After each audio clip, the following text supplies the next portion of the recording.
The hospital room smelled of antiseptic and something sharper, the quiet edge of a secret held too tight. The door slid open. Sakura entered, a fruit basket cradled in her arms before his parents could even call. She settled into the chair beside his bed. Her expression was calm, too peaceful for a girl visiting her injured ex. Without a word, she took an apple from the basket. Her knife moved in slow, deliberate curls, the peel never breaking. Then she leaned in, lips almost grazing his bandaged temple. He froze. She can't know. There is no way she knows. I planned everything. Her whisper was softer than the knife's scrape. I know you're faking, Kenta. I'll wait as long as it takes. A memory hit him like a wave. Cherry blossoms, her hand warm in his. A time when he still called her Sakura-chan. But those petals had long since rotted. The photos of him sleeping on her phone proved it. And the girl who sat too close to him in the library, she never made that mistake again. The memories flickered back. 6 months ago, under cherry trees, she'd looked at him with devotion. He'd never felt so seen. She knew my schedule, my coffee order, even my childhood friends. I thought that was love. When she asked for his passwords, she called it an emergency measure. He handed them over without pause. The first text came during a night out. I know you're at the izakaya. Be careful, Kenta-kun. You looked lonely in that photo. Don't you miss me when you're out? Later, he found the diary. Pages of his daily movements, time-stamped down to the minute. And then the photos. Hundreds of my sleeping face, taken from inches away. When did love become stalking? The weight pressed down. Every innocent question from her felt like a trap. He started lying about where he was. When a classmate touched his arm, Sakura's stare cut through her. The girl transferred within a week. I wanted out. But there was no door. Only walls. He chose the farthest stairwell, where the echoes would cover his words, and her eyes couldn't pin him against the wall. Sakura, I can't do this. It has to end. Her tears came first, a perfect theater of sorrow. Then the smile fractured through, cold as a scalpel. You can walk away, Kenta. But I'll make sure you never walk near anyone else. Within a week, a sophomore who'd shared her notes with him was cornered after school, trembling against the lockers. I'm not free. I'm just on a longer leash. The expulsion came in a beige envelope. Harassment complaints from 3 students he'd never even spoken to.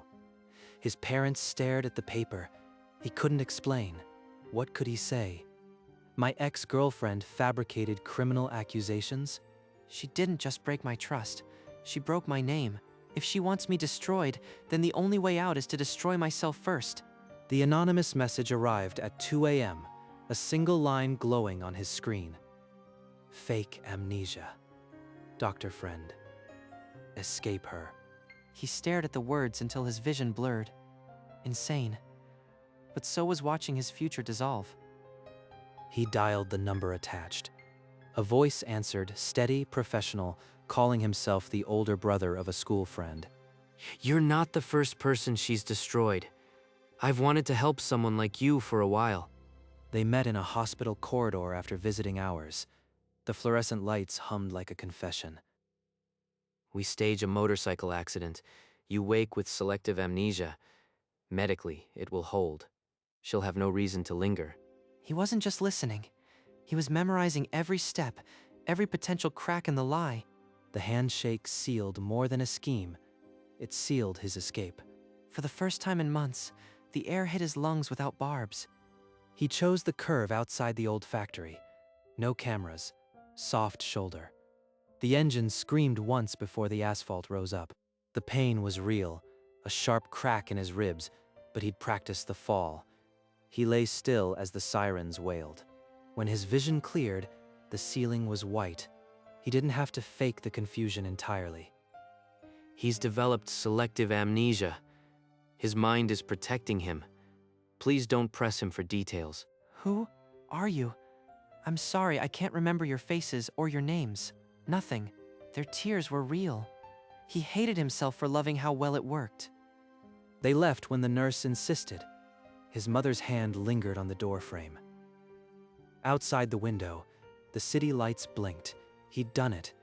The lie was airtight. No more Sakura. No more stolen passwords or friends too scared to call. He was free.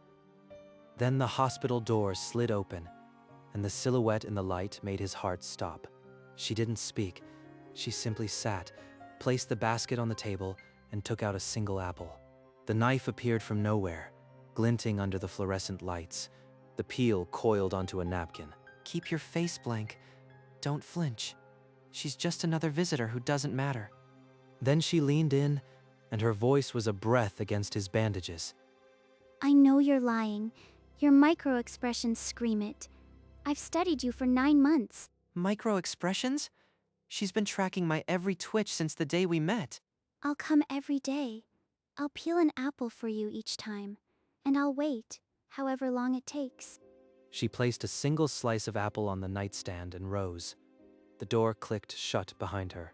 The silence she left was louder than any scream. His own heartbeat throbbed in the stillness. My escape lasted 3 hours. She's turned my own body into a cage. She returned the next morning, and the morning after that. The ritual never changed. Basket, chair, silence. You flinched just now. Your left eyelid twitched when I said morning. You always did that when you were anxious. She's cataloging me like a lab specimen. I have to calm down, breathe evenly. Now your breathing sped up. You're trying to control it, but your shoulders tightened. That's the 3rd tell I've counted today. Her fingers rested on his wrist, cold and deliberate, measuring the pulse like a scientist. You can't hide from me, Kenta. Your body has always been more honest than your words. She's right. I'm betraying myself with every heartbeat. The lie is skin deep, and she sees right through it.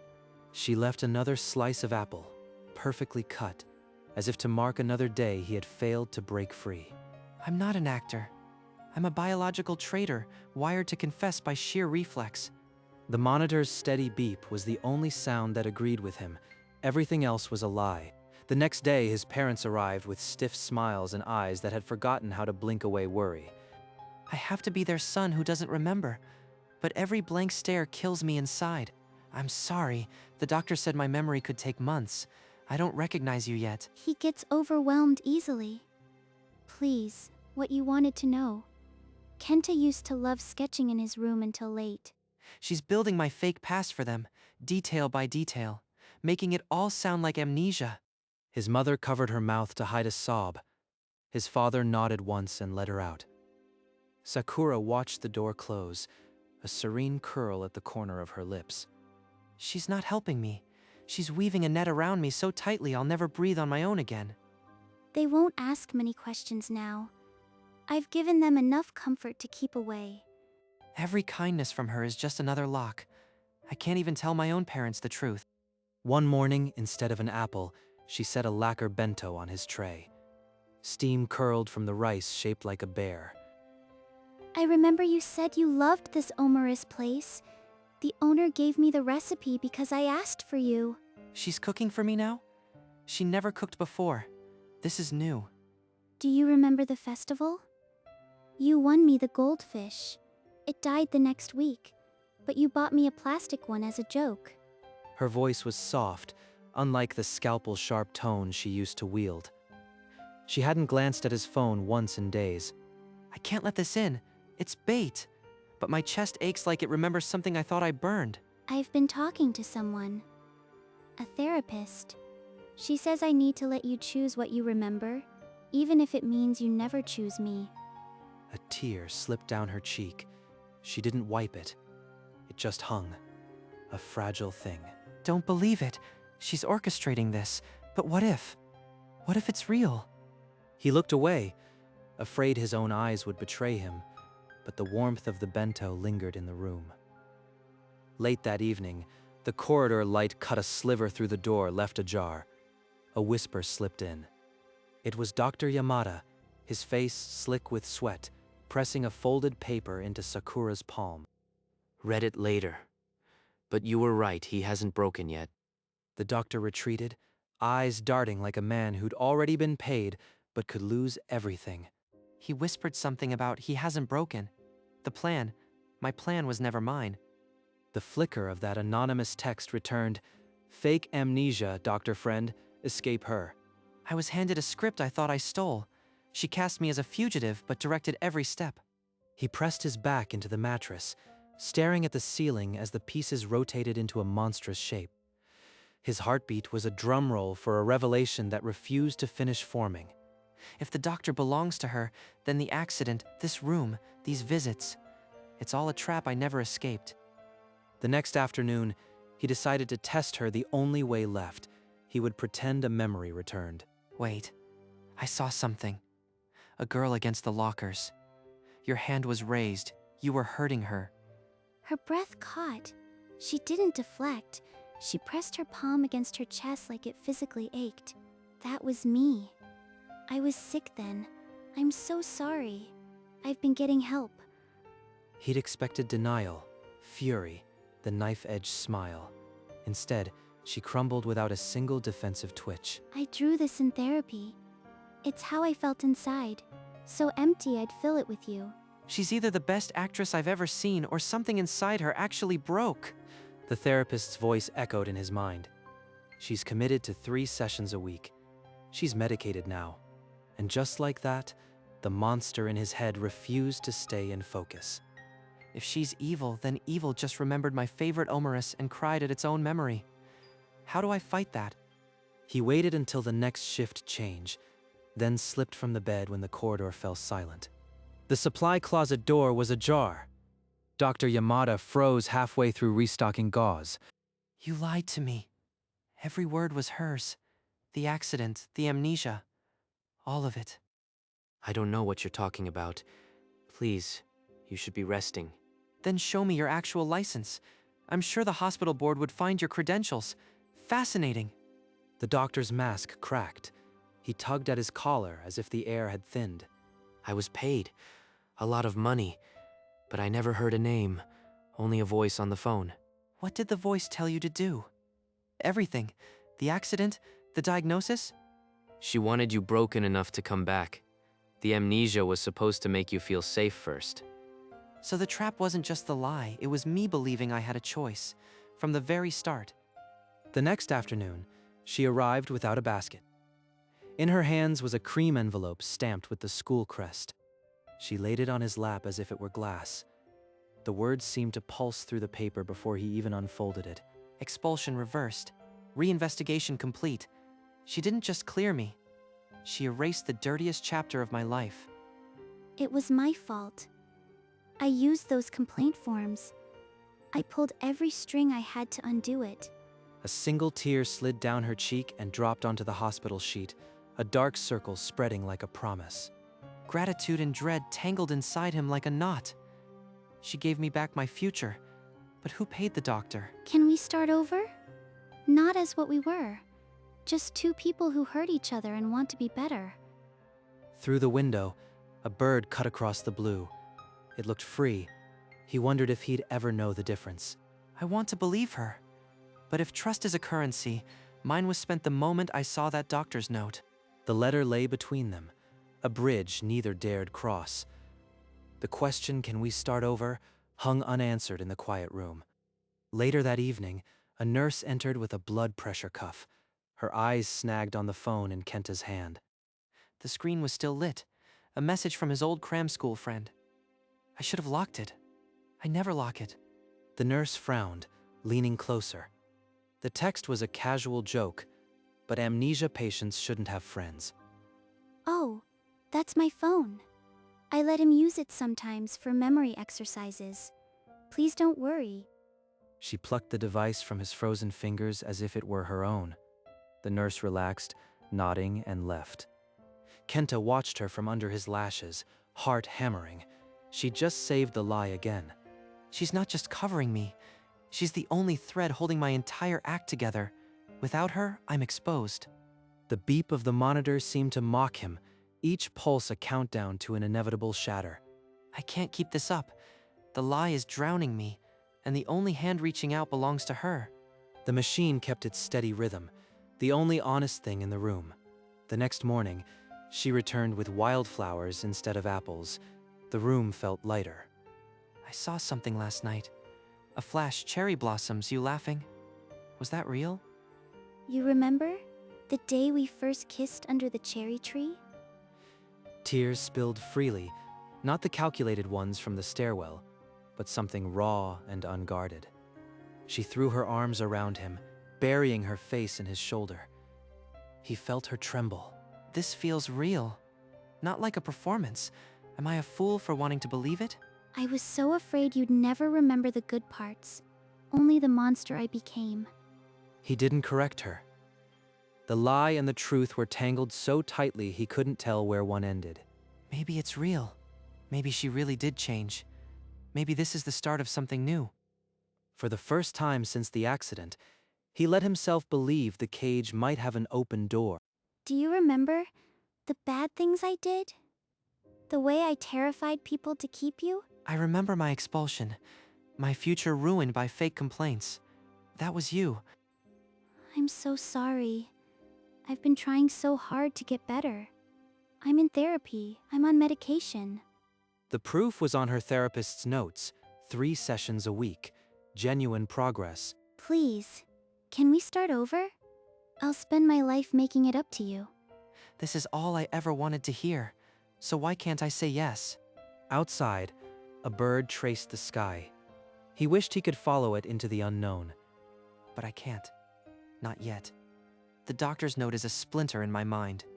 He sat in silence, the distance between them measured in unsaid truths. If I forgive her now, I'll never know. But if I push, I might lose this. The only good thing left. Kenta inhaled as if the air itself could break. Then he let the lie bleed out. There's no amnesia, Sakura. I faked it all. The accident, the memory loss, I did it to escape you. She didn't blink, didn't flinch. The silence stretched like a rope about to snap. Then her lips parted, and her whisper curled around him like a second skin. I've known since the first day. Your micro-expressions never fooled me. I'm glad you finally said it. Thank you for trusting me with the truth, even a little. She knew. All this time, she knew. And she stayed anyway. The confession that should have freed him only proved he'd never had control at all. But she didn't gloat. She just held my hand tighter. The silence between them was no longer a weapon. It was a door, left slightly ajar. How? How could you have known everything?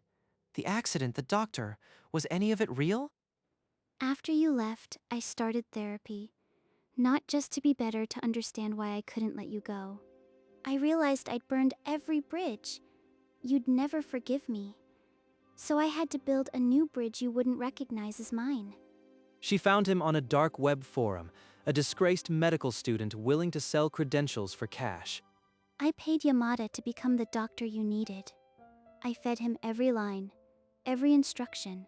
The anonymous message that told you to fake amnesia? I wrote it. I knew you'd be desperate enough to believe a stranger. The confession cut deeper, because she never raised her voice. It was a lullaby about his captivity. Every step I took to escape, she drew on a map. I was never the writer, only the character.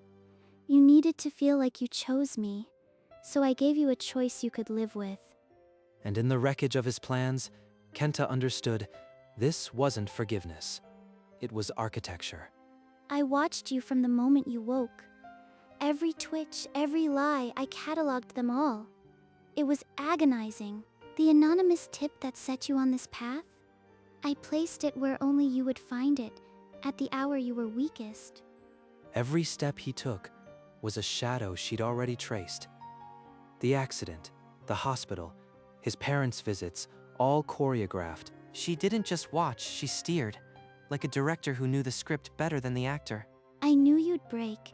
That's why I waited not to catch you, but to catch you when you fell. This was the only way. You needed to believe you chose me, even if the choice was scaffolding I built. His heartbeat was no longer a countdown to escape. It was the rhythm of a cage he'd never leave. And if I hadn't broken? If I kept up the lie forever? Then I'd still be here, peeling apples, counting your blinks, waiting forever. She didn't need to win, she simply refused to lose. And in that quiet certainty, he was hers. You're insane. A monster who built a cage and called it love. How could I ever trust you again? I don't need your trust, Kenta. I never did. I only need you here. I will spend the rest of my life earning it if I have to, but I won't leave. She doesn't even deny it. She calls it architecture. And here I am, still inside. She extended her hand, palm open, the same hand that had peeled 1,000 apples while he dissembled. His anger drained like water through a cracked glass. Only exhaustion remained. He took her hand. Not because he trusted her, but because there was nowhere else to go. Thank you. I'll never let go. Not ever again. The cage was never unlocked. I just finally stopped pulling at the bars. The sun set outside the window, and the room held them both in its amber hush, a photograph of a love that had never been free. The discharge morning arrived. His bag held few clothes and the expulsion reversal letter. Before leaving, she placed a final apple slice on the nightstand, marking the end of their ritual. They stepped into the gray afternoon. She clung to his arms, serene. He stared ahead, unreadable. He looked up. The sky was empty. No birds, escape, just surrender. She glanced at him, eyes sure. She didn't speak. Her grip on his arm said everything. They walked on, fading into the monochrome cityscape. The hospital loomed behind, windows catching last light. So this is freedom. A leash I chose, but at least I chose it. They continued past shops and streetlights, the world unaware of the quiet bargain between them. Her lips curved, a whisper away from a smile that promised no release. They found a bench in the small park where they'd once fed sparrows. The city hummed around them. She leaned against him, her head finding the hollow of his shoulder as if it were shaped for her. So this is how it ends. Not with a scream, but with a sigh. A single tear traced the curve of his cheek, catching the last light of the dying sun. I'll never let go. Not ever again. Her voice was a warm velvet chain, tightening with affection around his chest. He didn't wipe the tear. It simply dried, a surrender left unmarked. Above them, the sky bled from orange to violet, indifferent to the quiet pact below. From a distance, they were just two figures, inseparable in the dimming light. And in the dark, her smile was the last thing to fade.